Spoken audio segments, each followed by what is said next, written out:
Quantos abençoados eu tenho aqui nessa noite? Então vire para a pessoa que está ao seu lado e diga assim: seja você uma bênção.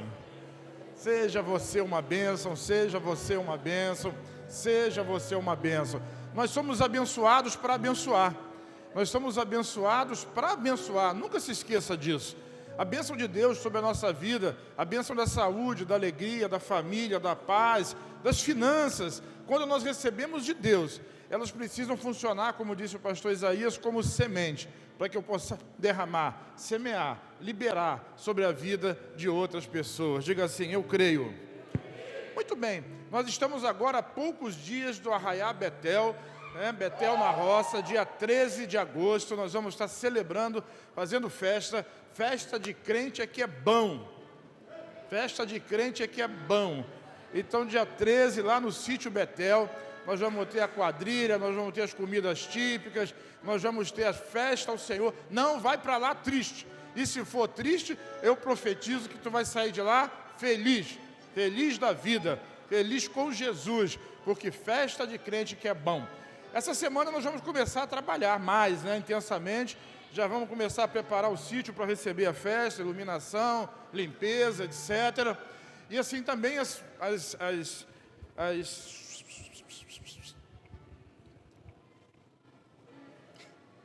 fugiu! As barracas, aquilo que vai ser vendido, aquilo que vai ser comercializado, aquilo que você vai sair de lá magrinho e vai sair de lá gordinho. Entra magro e sai gordo. Aí depois vai para a academia na segunda-feira para ficar legal, 13 de agosto, 14, vai estar bem perto do jejum do segundo semestre. Então você come bastante e depois a gente entra no jejum, vai ser a beleza. Você vai perder o que você comeu e vai sair feliz da vida. Diz amém? Glória a Deus, vamos festejar lá na rua 44, no sítio Betel, para a honra e para a glória do Senhor nosso Deus. Eu venho falando sobre uma sequência de palavras a respeito do território. Há muito território para ser conquistado. Ainda tem muita terra para ser conquistada. E nós precisamos pensar nisso, para que essa palavra não da minha boca, mas essa palavra que vem de Deus, ela possa penetrar no coração e de fato a gente possa tomar posse daquilo que o Senhor já preparou para nós. Já falei aqui sobre saúde, já falei sobre cura. Qual a diferença de cura para saúde? Cura você precisa dela quando está doente. Saúde você precisa dela quando você a tem, para que ela permaneça. Tudo vem do Senhor. Falei sobre paz a semana passada. Nós temos paz com Deus em Cristo Jesus. A maior e mais importante de todas as pazes, é a paz com Deus. Se Deus está de bem com você, nem importa o que o mundo pensa, importa aquilo que Deus fala e que Deus pensa a seu respeito. Hoje eu quero falar sobre mais uma etapa, talvez uma das mais importantes de todas, e eu quero dizer que juntamente com esse território, com esse passo, muitos outros vão se abrir na sua vida. Eu estou falando de vida, diga vida. Na Bíblia, vida, ela tem duas palavras no Novo Testamento, uma é bios, de onde procede a palavra biologia, que é a vida animal, é a vida física, é a vida bios, é a biodiversidade, é a diversidade da vida criada por Deus, mas nós também temos a vida zoe, que é a vida superior. Essa é a vida de Deus, é aquela que o Senhor soprou nas narinas do homem, de Adão, e deu para ele o fôlego da vida. Mas existe ainda um terceiro tipo, que é mais superior ainda, que chama-se zoe ainos, que é a vida eterna de Deus, é a vida plena de Deus na sua vida. E quando nós desfrutamos dessa vida de Deus, quando nós conseguimos desfrutar dessa vida de Deus, nós vamos gozar daquilo que de melhor o Senhor tem para nós. E como nós conseguimos isso? Através da palavra da graça, através do Evangelho. O Evangelho é o poder de Deus para mudar a sua vida. Enquanto a lei exige de você, enquanto regras exigem de você, nós pregamos a graça de Cristo que nos cobre, que nos faz abundar em toda boa obra, em toda a bênção e tudo de bom que vem da parte do Senhor. Sabe, quando a gente está passando pelo tempo ruim, pelo dia da crise, nós precisamos crer em algo, crer em alguém. E não ficar pensando como é que eu vou sair daqui, como é que eu vou sair dali, como é que eu vou fazer isso, como é que eu vou fazer aquilo. Quando a gente acaba de cantar, por exemplo, esse salmo, grande é o Senhor E a gente canta essa melodia, ela é tão bonita quando você pega a letra do Salmo 125, 128, 132, sei lá, agora fugiu da memória no número do Salmo. E quando a gente canta ela, só Tu és o Deus eterno, acima de tudo, sobre toda a terra e sobre todo o céu. Queremos o Teu nome engrandecer e agradecer-lhe por tudo aquilo que tem feito em nossas vidas. Confiamos no Seu amor. Será que eu confio no amor? Quando eu tenho a vida de Deus em mim, eu confio no amor, eu confio no meu Salvador. Eu não confio na ajuda de alguém, no braço de alguém, na mão de alguém, eu confio em Deus. Deus é o meu Salvador, é o meu supridor, é o meu provedor. E com isso eu queria dizer uma coisa para você pensar. Nós vivemos um mundo muito complicado, muito difícil, mas Jesus não veio a esse mundo para transformar pessoas ruins em pessoas boas.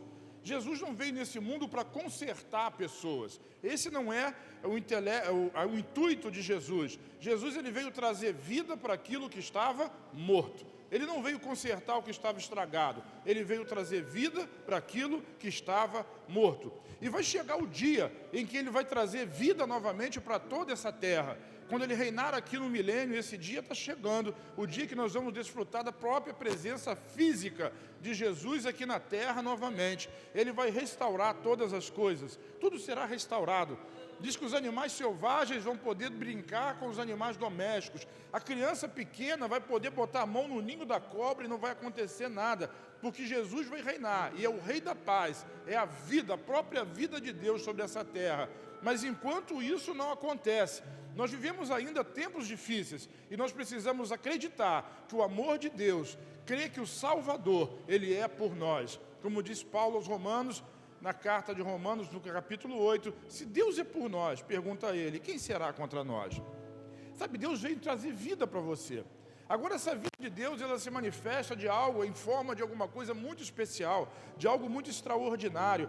E eu trouxe um texto para você em 4 versões diferentes, um texto que certamente você conhece de cor. João capítulo 10, versículo 10, diz assim: o ladrão vem somente para roubar, matar e destruir. Eu vim para que tenham vida, diga vida, e a tenham em... Essa é a versão, é a NAA, é a Nova Almeida atualizada. Mas você vai perceber, eu vou ler mais em 2 ou 3 versões, que cada uma delas traz um substantivo, a palavra vida, diga vida.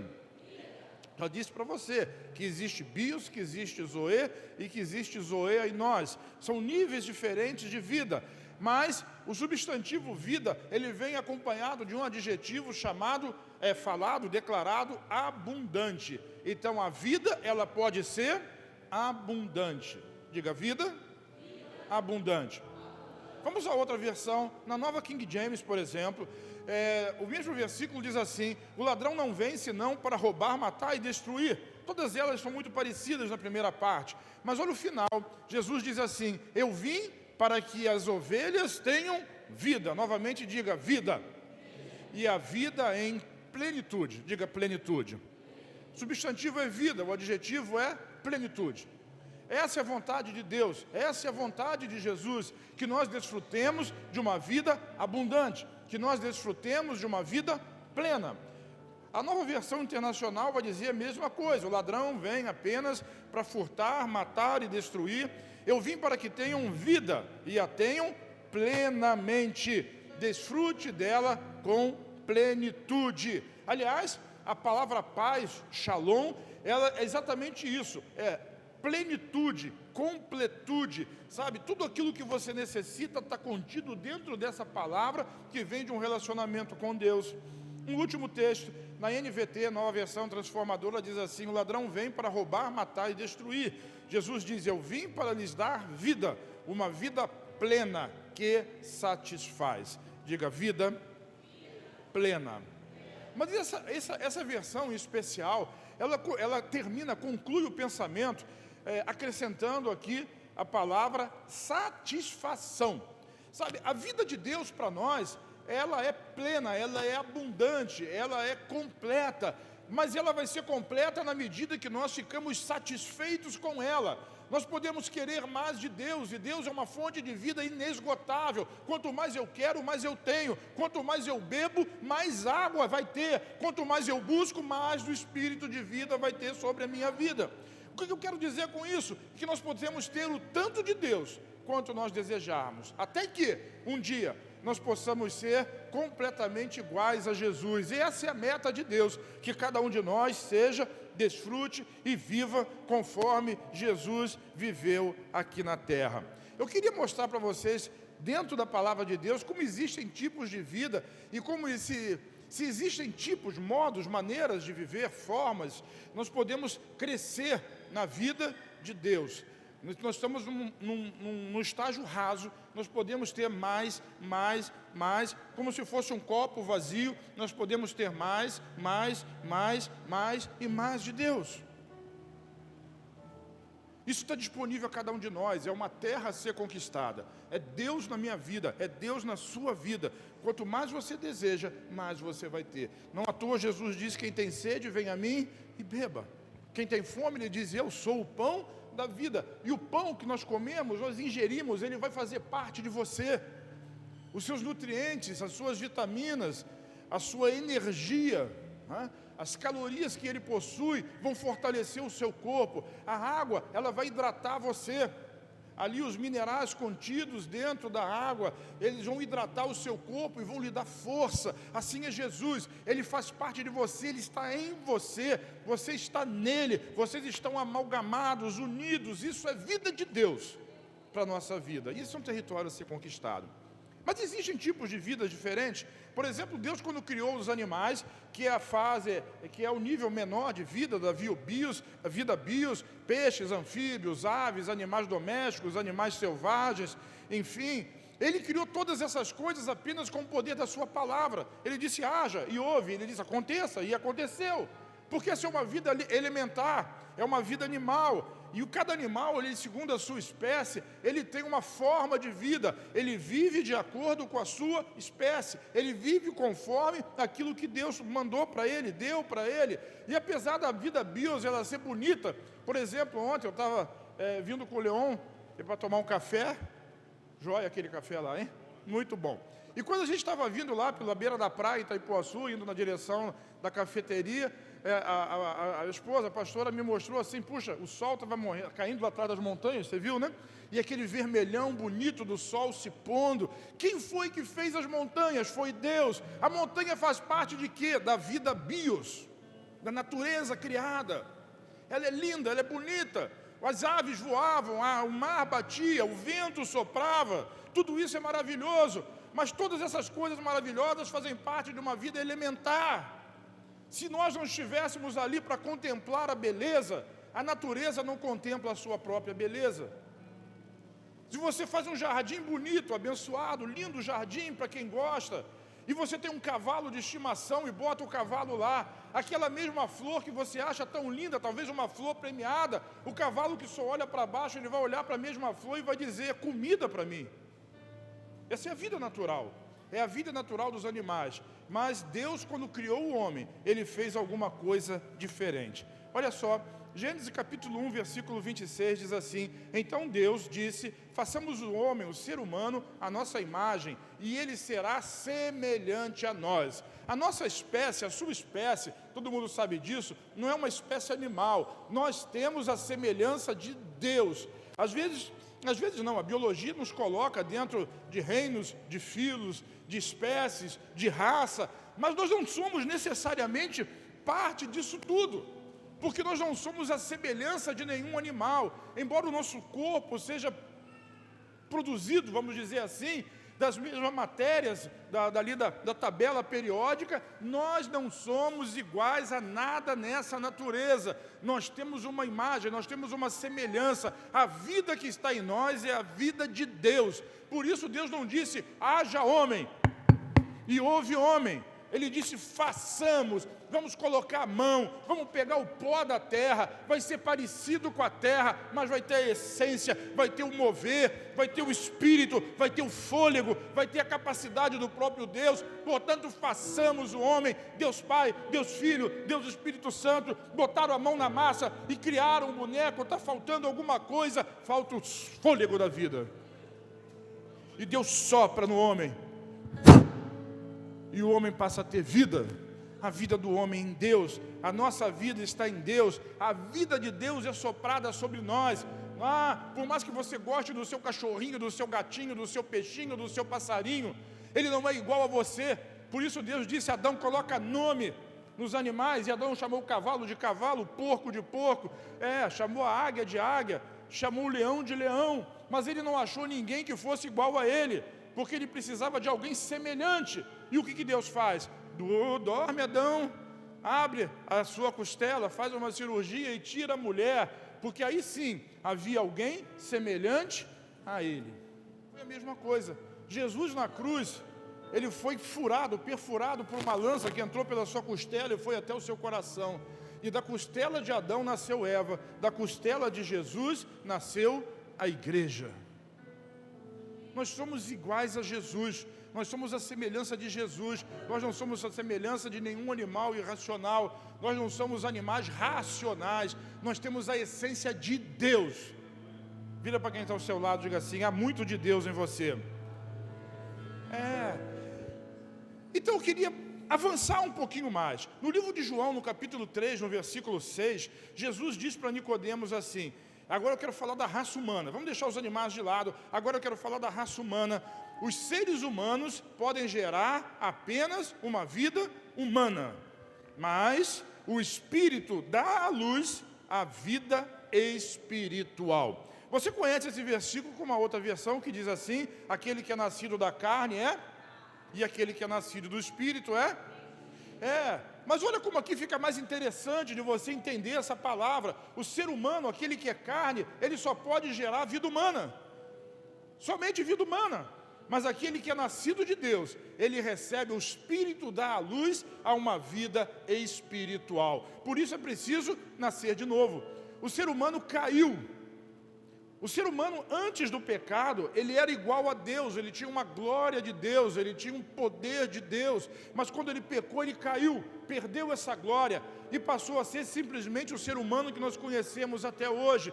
Mas a partir de Cristo, nós passamos a ter essa glória de novo, de volta, devolvida para cada um de nós. É o revestimento da glória e do poder de Deus. Você até então, antes de Cristo, quem é nascido da carne é carne.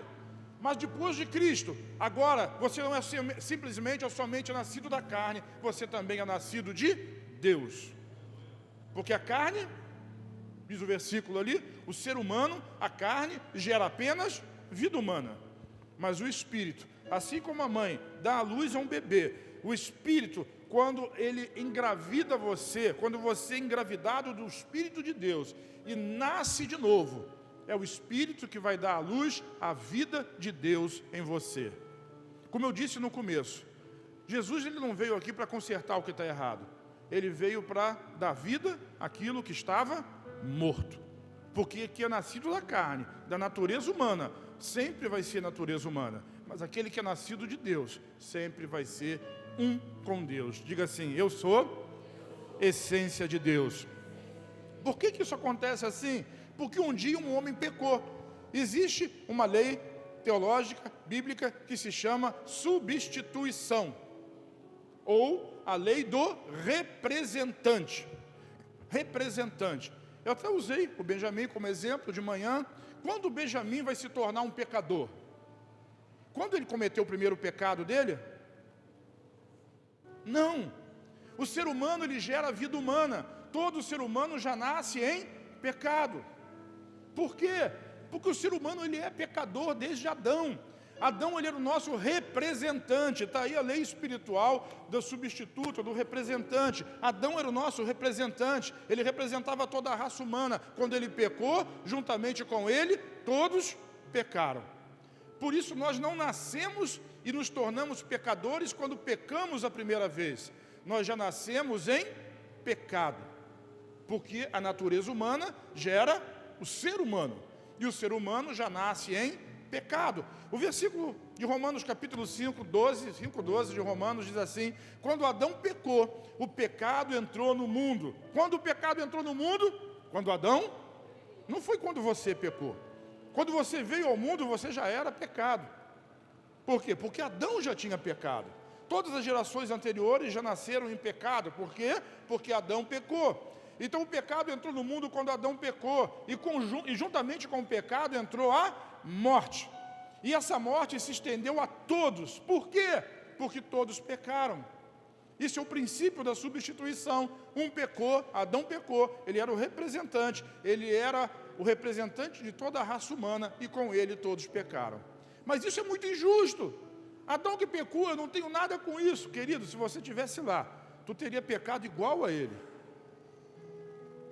Acredite em mim, você teria pecado exatamente igual a ele. Mas Deus não é injusto, não. Deixa essa história continuar para que você possa entender melhor o que eu estou dizendo, o que a Bíblia diz a respeito de desfrutar da vida de Deus. É disso que eu estou falando.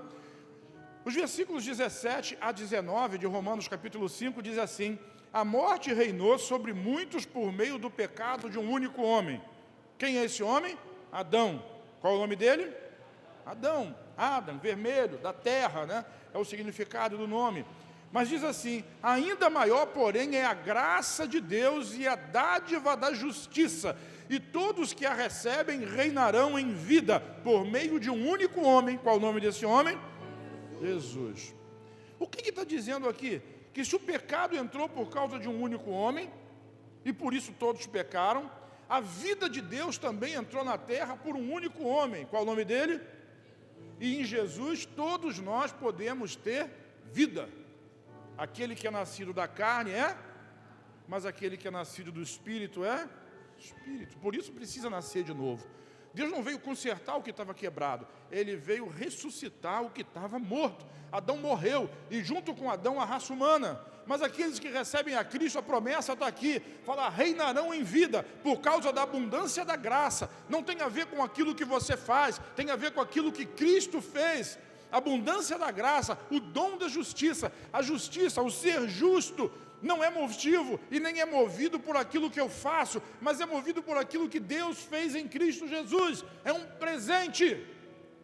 E um presente não é, ou pelo menos não deve ser, tomado de volta. Se Deus deu, ele é seu. Se você recebeu o dom, esse dom é seu. Nada vai tirar ele de você. Deus não te dá um presente para depois tomar de volta. Então a abundância da graça, a dádiva da justiça, o dom da justiça, veio a todos quantos receberam, e esses que receberam reinarão em vida por meio de um único homem, Jesus Cristo. 18, é verdade que um só pecado de Adão trouxe condenação para todos, é verdade, mas também um só ato de justiça de Cristo removeu a culpa. Diga: removeu a culpa. Isso, removeu a culpa. Removeu a culpa, não a culpa. Um único ato de justiça de Cristo removeu a culpa e trouxe vida a todos. Por causa da desobediência a Deus de uma só pessoa, muitos se tornaram pecadores. Mas por causa da obediência de uma só pessoa a Deus, muitos serão declarados justos. Então Deus é justo em declarar o pecador justo. Porque se o pecado entrou por causa do erro de um homem, por isso era necessário que Jesus viesse como homem, porque através de Jesus, um único homem, a obediência dele, traria muita justiça. A justiça de Deus seria derramada sobre todas as pessoas. Deus é injusto? Ninguém vai poder chegar diante de Deus e dizer: eu não sou pecador, foi o pecado de Adão, foi, mas só me coloquei Cristo lá. E você simplesmente precisava olhar para Cristo, crer em Cristo, e toda a maldição do pecado de um homem seria retirado em favor da glória do segundo Adão. Por isso diz que a glória da segunda casa será melhor e será maior do que da primeira. Se com Adão veio o pecado e a morte, com Cristo veio a vida. É dessa vida que eu estou falando. É a vida de Deus na sua vida. Você pode desfrutar da vida de Deus. Isso é interessante demais, é importante. Não tenho tempo para dizer isso aqui, o tempo vai passando rápido, mas Deus criou todo o universo em 7 dias, na verdade em 6 dias, e no 7º dia descansou. Quando Adão pecou, entre o pecado de Adão, a criação do mundo e a vinda de Jesus, ou seja, Deus demorou 4.000 anos para preparar a redenção do mundo, do homem, coisa que ele havia criado num único dia. No 6º dia Deus criou o homem. Depois que o homem peca, Deus demora 4.000 anos para preparar a salvação, a restauração. Por quê? Porque Deus não podia mais declarar uma palavra e dizer que o pecador é inocente. Deus não pode fazer isso porque Ele é justo, senão a justiça dele ruiria. E o homem pecou. Agora ele precisava de um substituto, alguém que fosse digno, alguém que merecesse, alguém que cumprisse a justiça de Deus, para que através dessa pessoa Ele pudesse trazer justiça a todos os demais homens. E essa pessoa chama-se Jesus. Qual é o nome dele? Jesus. Expliquei o Velho Testamento inteiro para você em 2 minutos, né? Coisa linda. Jesus, 4.000 anos. E hoje nós já estamos 2.000 anos da vinda de Jesus depois. Ou seja, os teólogos dizem que nós temos um mundo de 6.000 anos, milhões de anos. Não, biblicamente a criação do homem, 6.000 anos. E eu vou dizer uma coisa para você. Nós estamos entrando no 7º milênio, que é o dia do descanso de Deus. Vai ser o ano do milênio, o 7º ano. 6 já passaram, e no 7º ano, Jesus vai voltar para reinar sobre essa terra. Olha o tempo.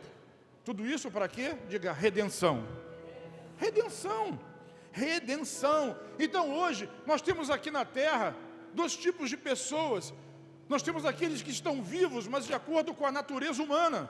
Vivem de acordo com a sua natureza, são raça humana, são espécie humana, têm a natureza humana, eles compram, eles vendem, eles vivem, eles desfrutam, eles reproduzem, crescei e multiplicai-vos, e tens filhos semelhantes a eles, todos seres humanos. Mas também aqui na terra agora existe um outro tipo de gente, existe um outro tipo de vida, existe um outro modo de vida, que são aqueles que vivem a vida de Deus. Diga, vida de Deus.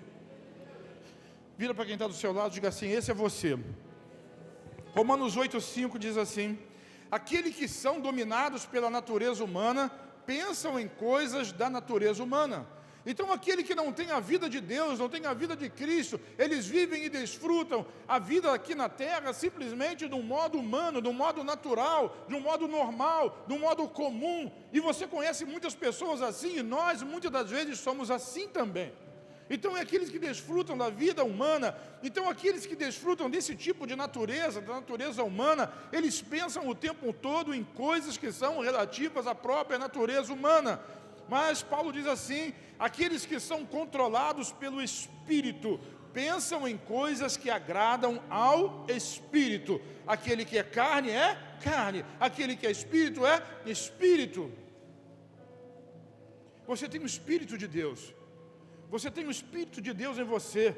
A sua mente, a sua carnalidade, a sua alma, ela precisa ser dominada pelo Espírito Santo, pelo Espírito de Deus que já foi recriado em você. O Espírito está pronto, disse Jesus, mas a nossa carnalidade precisa ser mudada, a mente, a alma, ela precisa ser renovada em Cristo Jesus. Portanto, diz o versículo 6, permitir que a natureza humana controle a mente resulta em morte. Diga, morte. Sabe, a morte entrou em Adão, mas ela continua tentando entrar em nós. Como é que a morte se manifesta num crente? A morte se manifesta no crente através dos pensamentos que ele tem. E não estou falando simplesmente de pensamentos de morte, eu estou falando de pensamentos ruins, coisas do tipo ressentimento, falta de perdão, ódio, zanga, raiva, facções, brigas, dissensões, está sempre pensando mal, está sempre remoendo mal contra alguém, fulano merecia isso, irmão, todo mundo merecia o mal, mas Jesus veio para trazer o bem. Então entenda que quando esse tipo de pensamento começa a entrar na sua mente, é porque a morte está entrando, tem morte entrando, e nós não podemos permitir que a morte reine sobre a nossa vida. Olha, vou dizer, a Bíblia está dizendo, eu só estou explicando, portanto permitir, versículo 6, portanto permitir, está lá, permitir que a natureza humana controle a mente. Se você permitir que a natureza humana controle a sua mente, resulta em morte. Mas, Se você permitir que o Espírito controle a mente, isso vai resultar em vida e paz. Paz eu falei a semana passada, e hoje eu estou falando da vida de Deus.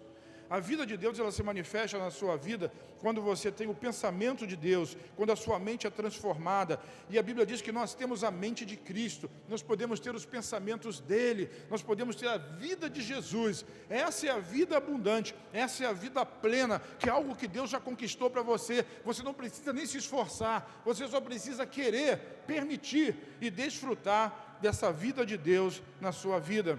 Continuando o texto de Romanos 5, de 9 e seguintes, diz assim: vocês, porém, não são controlados pela natureza humana. Me ajuda, tem um crente do seu lado, use essa palavra de Deus sobre a vida dele, diga assim: você não é controlado pela natureza humana, mas pelo Espírito. A única coisa que pode fazer você ser totalmente controlado pela natureza humana é se o Espírito de Deus não habita em você. Mas se você é crente, você já tem o Espírito, e ele nunca mais vai sair de você. É isso que está dizendo. Se alguém não tem o Espírito de Cristo, esse não pertence a ele. Mas uma vez que Cristo habita em você, embora o corpo esteja morto por causa do pecado, o Espírito lhes dá vida. Vida, fala vida. Porque vocês foram declarados justos diante de Deus. Ou seja, só desfruta da vida de Deus quem é declarado justo diante dele. Todos são declarados justos? Não, apenas aqueles que creem em Cristo. Já expliquei para você.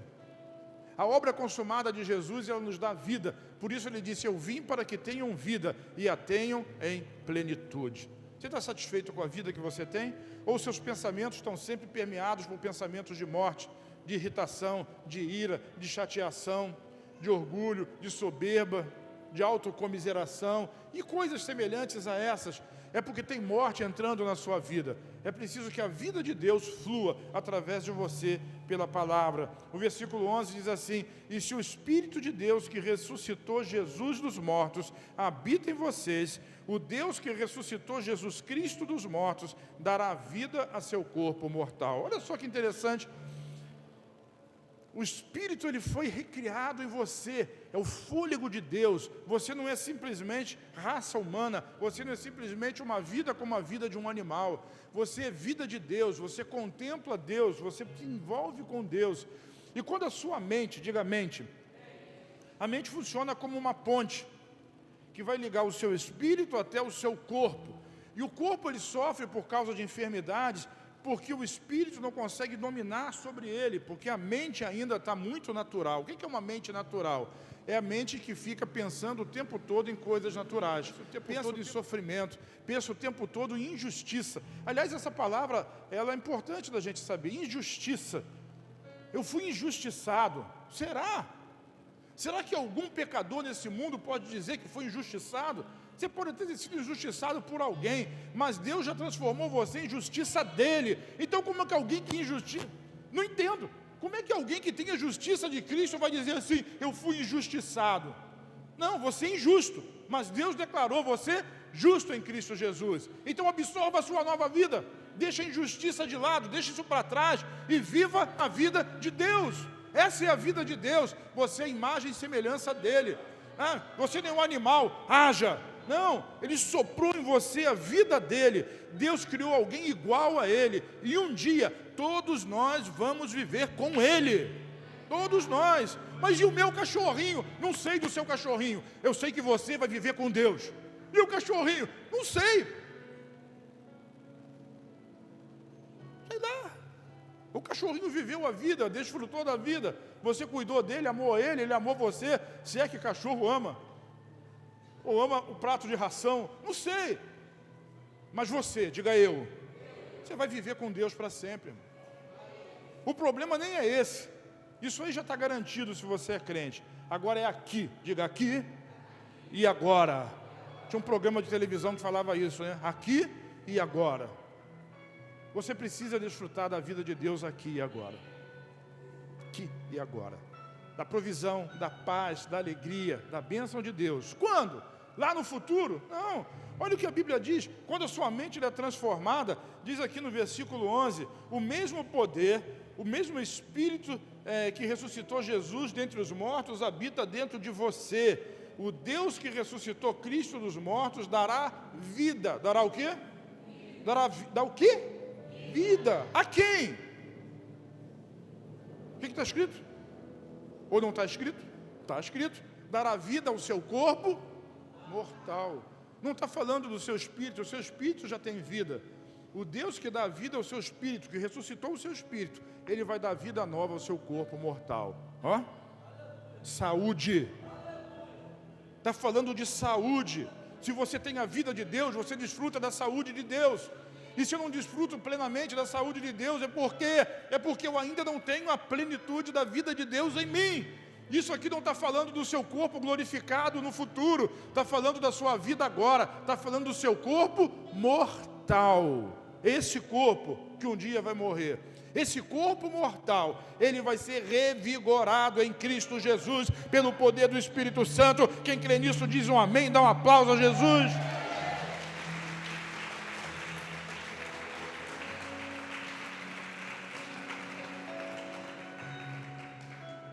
Aonde é que está esse Espírito? Está longe? Não, ele habita em você. Habita onde? Cristo vive em... Que promessa extraordinária! Tudo aquilo que nós perdemos em Adão, nós recebemos em Cristo de graça multiplicado. Por isso Romanos diz, aonde abundou o pecado, superabundou a graça de Deus. Glória a Deus. Como diria o Daniel? Como é? Glória.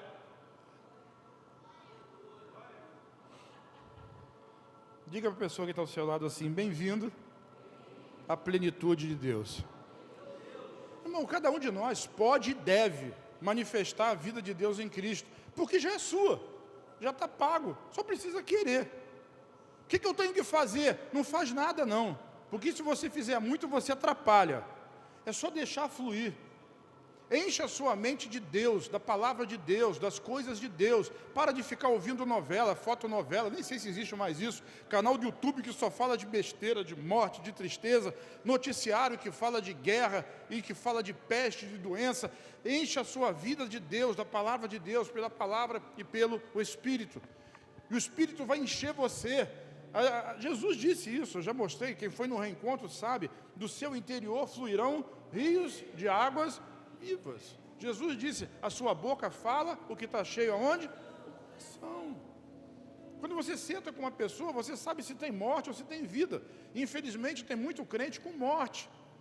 Está morto? Não. Vai morrer? Não.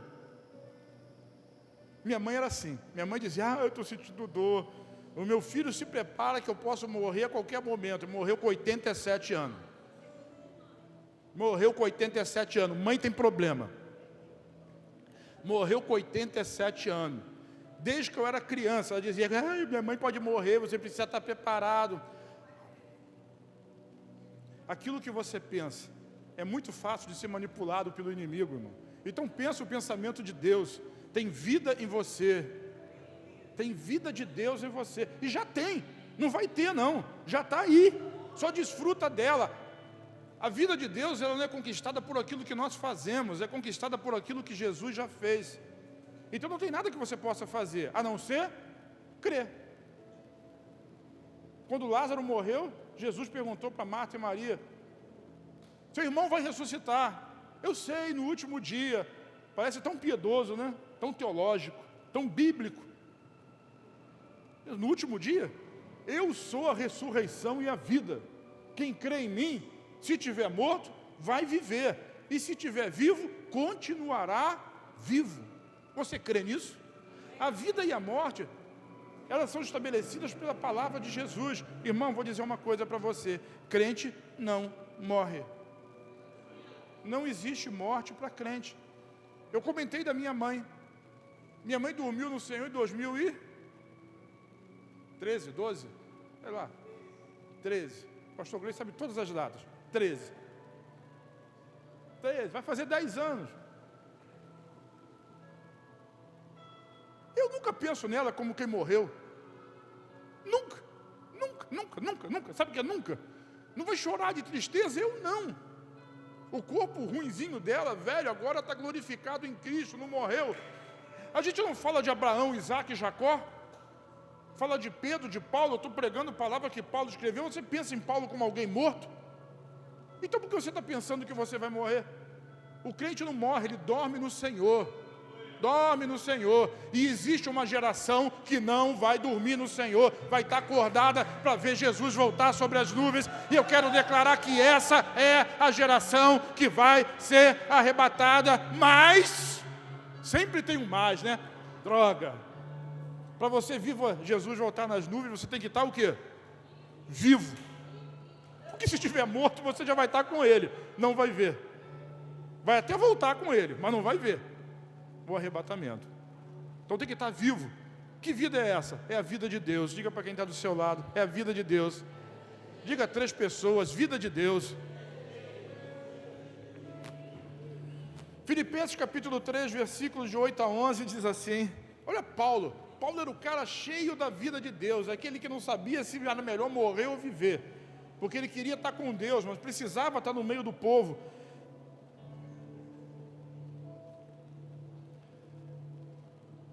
De 8 a 11 diz assim, sim, todas as coisas são insignificantes comparado ao ganho inestimável de conhecer a Cristo Jesus, meu Senhor. Por causa dele, quem é ele? Jesus. Deixei de lado, o quê? Todas as coisas e as considero menos que lixo, a fim de poder ganhar o quê? Cristo. O que é mais importante? Diga Cristo. E as outras coisas, ele não considera. Nada é mais importante que Cristo. Nada, nada. Com Cristo você tem tudo. Sem Cristo você não tem nada. É desse jeito. E diz mais, e nele ser encontrado. Eu quero ser achado nele. A gente canta isso, né? Eu quero ser achado nele. Sabe? Você já está nele. Você precisa é que a vida dele seja a sua vida e que a sua vida seja a vida dele. Simples assim, como vai fluir. Acredita em mim. Quanto mais você se alimenta de Jesus, agora se você se alimenta de outras coisas, você vai fluir aquilo que você se alimenta. Mas quanto mais você se alimenta de Jesus, quanto mais você se alimenta de Jesus, mais da vida de Deus vai fluir através de você. Então eu quero ser encontrado nele. Não conto mais com a minha justiça própria. Eu fui injustiçado, eu fui chateado, mexeram comigo, falaram mal de mim. Irmão, eu nunca digo isso, falei de manhã no culto. Eu já fui chamado de pastor do diabo. Quando a gente começou na igreja celular, o Kia, que todo mundo conhece, fez a porta lá do prédio da 44 e colocou um G12 desse tamanho assim, ó. Aí começou a circular, porque G12 naquela época era coisa do demônio. O Sila Malafaia, ó, hoje é parceiro, né? Mas há 20 anos atrás, uma metralhadora ligada e... pastor do diabo. Pastor, tem um caso, eu já tive caso, Fabrício, com tanta gente... na cabeça das pessoas, já me chamaram de ladrão. Ladrão. Ultimamente eu estou vendo, o senhor me abandonou, eu abandonei. Estou aí, Jesus está aí. Você é manipulado pela sua equipe, ó. É tudo culpa da equipe, é culpa de vocês. Está sozinho aí? Dá só suco, o outro foi embora. É culpa de vocês. Eu sou manipulado. É o pastor Isaías. Léo ficou bravo comigo porque eu falei do cabelo. Eu falei do cabelo do Léo, da Carita, ficou bravo comigo pra caralho. Falei, olha irmão, que o cabelo nasce. Nenhum fio de cabelo cai. Eu estou falando isso porque assim, eu já fui muito injustiçado. E eu fico lembrando de Paulo, quando ele escreve essa coisa. Uma vez, Paulo estava na sua primeira viagem missionária, e ele foi pregar numa cidade, sabe? E os judeus sempre rejeitavam ele, porque eram religiosos. Mas os gentios abraçavam ele, e teve avivamento, teve gente sendo curada, teve morto ressuscitado, sabe? Teve batismo no Espírito Santo, era a glória de Deus, até que chegou um grupinho lá, para falar mal de Paulo. E o mesmo pessoal que dava glória a Deus, tacou pedra nele. e foi arrastado para fora da cidade como morto, de tanta pedrada que levou. Só deixaram porque pensaram que ele tinha morrido. Os irmãos foram lá para recolher o corpo, mas não tinha corpo, porque ele estava vivo.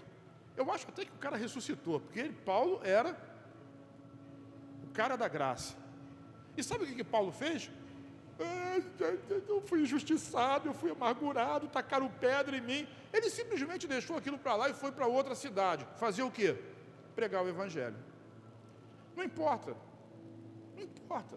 Eu não quero ser encontrado na minha justiça, na minha opinião. Se tacam pedra, tacam. Vai tacaram em Jesus, por que não vão tacar em mim? Então vai tacar em você também. O que eu não vou fazer? Eu não vou ficar melindrado com aquilo que eu estou sentindo, mas eu vou ficar fortalecido naquilo que eu creio. Eu sei em quem eu tenho crido, estou bem certo que Ele é poderoso para guardar o meu tesouro até aquele dia. Gálatas 2:20 diz: eu já fui crucificado com o Cristo, eu já morri. Isso aqui, já morri. Fala mal de quem está morto. Agora Cristo vive em mim, e a vida que eu vivo na carne, eu vivo na fé do Filho de Deus, que a si mesmo se entregou e morreu no meu lugar por amor. E Paulo diz: eu quero ser encontrado nele. Não conto mais com a minha própria justiça, que vem da obediência à lei, não importa o que eu faço, mas importa sim a justiça de Cristo, que vem pela fé, pois é com base na fé que Deus me declara justo, e eu quero conhecer a Cristo, eu quero experimentar o grande poder que ressuscitou, eu quero sofrer com Ele, para poder participar da sua morte, para que de alguma forma eu possa alcançar a ressurreição dos mortos. E o resto, não importa. Não importa, eu só quero ser achado nele. A minha justiça não a tenho, a justiça de Cristo. Para terminar, meu Deus, 2 Coríntios 4:7 diz assim: agora, quando? Nós mesmos somos como vasos frágeis, de barro, que contém esse grande tesouro. Que tesouro é esse? A vida de Deus. Você pode ser um vaso fraco, um vaso de barro, mas você contém um grande tesouro, a vida de Deus. Assim, fica evidente que esse grande poder sempre vai vir de Deus e não de nós. Nós somos frágeis, mas Ele é forte. De todos os lados somos prisioneiros, aprisionados, pressionados por aflições, mas não somos esmagados. Ficamos perplexos, mas não desesperados. Somos perseguidos, mas nunca abandonados. Nunca abandonados. Somos derrubados. Alguém puxa o tapete e a gente cai, mas não somos destruídos.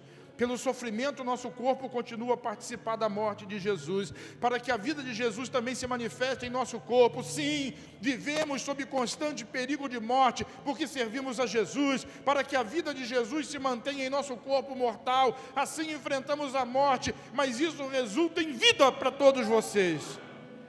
Continuamos a pregar, porque temos o mesmo tipo de fé mencionada nas Escrituras. Eu criei, por isso falei. Eu falo daquilo que eu creio. Eu creio na vida de Deus sobre a sua vida. Eu creio no poder de Deus sobre a sua vida. Eu creio que você vai desfrutar dessa vida de Deus na sua plenitude. Tudo que é de Deus é seu. Tudo que é seu é de Deus. Você não vive, Cristo vive em você. A vida que você vivia na carne, agora você vive na fé do Filho de Deus. E a cada dia, diga cada dia mais. Cada dia mais de Deus, cada dia mais cheio de Deus, cada dia mais cheio, mais repleto do poder de Deus. E daqui a pouco, ninguém mais vai saber quem é fulano, qual o seu nome. Não sei quem é Jesus. Eles vão ver Jesus em você. Oh meu Deus, quanto Jesus eu tenho aqui? 1, 2, 3, 4, 5, 6, 7. É Cristo, Cristo em você. É a vida de Deus em você. É a vida eterna de Deus em você. Para terminar, fique em pé, em nome de Jesus. A vida eterna que a gente fala, ela é muito mais do que viver para sempre.